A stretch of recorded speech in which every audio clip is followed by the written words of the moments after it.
سلام، خبرهای رادیوی آزادی را از روز سه‌شنبه 5 می من خیرمان بقوزاده تقدیم میکنم. دادگاه نظامی گارنیزون دوشنبه 6 سرباز نیروهای وزارت امور داخلی تاجیکستان را به جرم بدرفتاری و پس زدن اعتبار یک همخدمتشان از 2 تا 2.5 ساله از آزادی محروم کرد. گمانبران در جنایت از گوشه‌های گوناگون تاجیکستان بوده و گفته تفتیشات شب 5 نوامبر سال 2014 همخدمت خود اکبرخواجه عبدالرحمنوف را یک جای علت و کوب کرده ҷоғи او را شکستند. والدان محکوم شده ها از دادگاه درخواست کرده بودند که در صورت گناهکار اعلان شدن فرزندانشان برایشان مجازات بیرون از شرایط زندان مقرر شود. مسئله بدرفتاری یا مهترسالاری در ارتش تاجیکستان سالهای آخر بیشتر رسانه‌ای می شود و تنها 2 سال آخر است که قضیه های مربوط به این ماجراها تا به مرافعه های دادگاهی برداشته می شوند. دادگاهی متهمان در ترسونزاده هم برای نخستین بار در پیش چشم همخدمتانشان با هدف تربیه سربازان و نظامیان دیگر جریان گرفت. مقامات مرکز تحقیقات استراتژی تاجیکستان از فعالیت امیسرها در قلمرو این کشور اظهار نگرانی کرده میگویند مقامات انتظامی باید پیش روی آنها را بگیرند تا که از تشویق جوانهای تاجیک به جنگ‌های عراق و سوریه جلوگیری شود. این نکته روز 5 می در یک نشست مطبوعاتی در دوشنبه تاکید شد.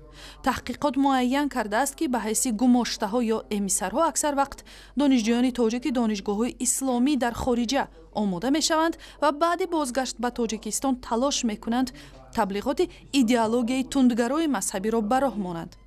عین زمان کارشناسان امور دین میگویند عقیده های افراطی حالا مغز سری بسیار جوانها را در سراسر عالم پر کرده است و برای مبارزه با این عقیده ها نباید تنها از راه مجازات چاره‌جویی کرد. مشاهده ها و حسابات های آماری کارشناسان نشان میدهند که در این راه و روند یک رویه پیش آمده است که دیگر پیش راهی به جهاد رفته شهید شده به بهشت رفتن جوانان را نه پیشنهاد نمودن مبلغ‌های پولی، نه پیشنهاد نمودن خانه و کالا، نه فهمانده دادن و پیشگیری کردن گرفته نتوانسته ایستاده است.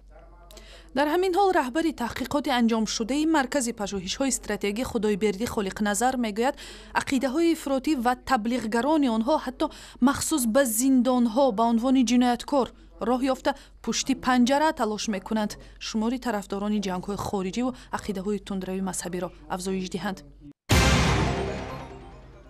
شرکت همکاری پایگاه نظامی 201 روسیه میگوید با سبب بحران اقتصادی نمیتواند معاش چند ماهه کارگران محلی این پایگاه را پرداخت کند. شرکت استروی اینتگرال در پاسخ به سوال خبرنگاری رادیوی آزادی گفت سبب متوقف شدن کار این شرکت هم همین بحران بوده است. گلناره محیدینова یک مسئول استروی اینتگرال شرح داد که در پی تحریم اقتصادی روسیه بحران پیش آمد و همکنون شرکت آنها مبلغ ندارد که معاش کارمندان محلی را پرداخت کند.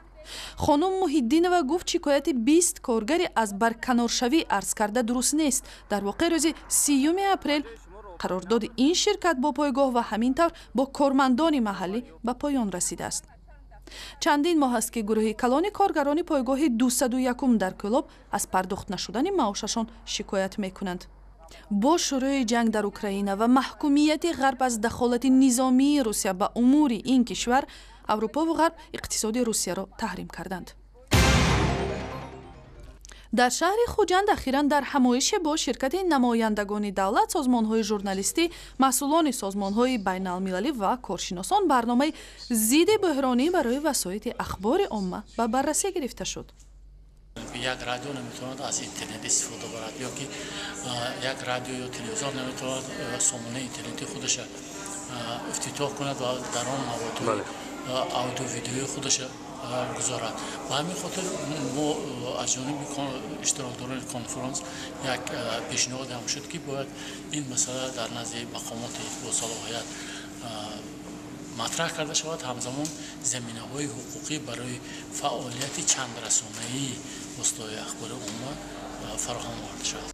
این همایش زیر عنوان چالش‌های نو در ساحه آزادی بیان، وضع فعلی و دورنمای وسایط اخبار عامه در ارتباط با تحولات بحران اقتصادی اخیر و پیامدهای آن به فعالیت‌های مطبوعات بحث کرده است. انجمن ملی رسانه‌های مستقل، اتفاق ژورنالیستان و دفتر سازمان امنیت و همکاری در اروپا تشبسکاران این بحث و بررسی‌ها میگویند برنامه ضد بحرانی برای وسایط اخباری عامه تاجیکستان با هدف جلوگیری از پیامدهای بحران مالیوی به وسایط اخباری عامه قبول می‌شود.